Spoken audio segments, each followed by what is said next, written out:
Last వీడియోలో గోంగూర chicken ఎలా చేయాలో చూపిస్తా అని చెప్పాను కదా! దానికోసం ముందుగా ఒక బాండల్లో ఆయిల్ వేసుకొని, ఆనియన్స్, పచ్చిమిర్చి, పసుపు, ఇంగువ వేసుకొని మంచిగా వేయించుకోవాలి. అది వేగిన తర్వాత అందులోనే టమాటా అండ్ కరివేపాకు, ఉప్పు, అల్లం వెల్లుల్లి పేస్ట్ వేసుకొని మంచిగా వేగాలి. ఆ టమాటాస్ అంతా మగ్గిన తర్వాత చికెన్ వేసేసుకోవాలి. నేను ఇక్కడ ఒక హాఫ్ కేజీ చికెన్ వేసుకున్నాను అనమాట. చికెన్ అంతా వేసి ఒకసారి మిక్స్ చేసి పెట్టుకోవాలన్నమాట. ఇటు సైడ్ వచ్చి నేను గోంగూరను ఎప్పుడు ఇలా స్టోర్ చేసి పెట్టుకుంటాను. గోంగూర దొరికినప్పుడు దాన్ని మంచిగా ఉప్పు, పసుపు వేసి ఉడకపెట్టి ఇలా స్టోర్ చేసుకుంటాను. సో, దాన్ని ఇప్పుడు నేను 2 స్పూన్స్ అయితే పేస్ట్ చేసుకున్నాను. మీ దగ్గర లేకపోతే మీరు ఫ్రెష్‌గా కూడా చేసుకోవచ్చు అనమాట.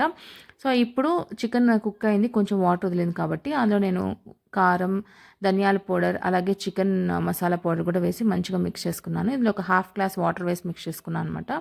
ఇప్పుడు కొంచెం ఉడికిన తర్వాత ఇందులో నేను గోంగూర వేసేసుకున్నాను. గోంగూర వేసి మంచిగా మిక్స్ చేసుకోవాలి. చికెన్ కూడా ఆల్రెడీ ఉడికిపోయి ఉంటుంది ఈ టైంకి.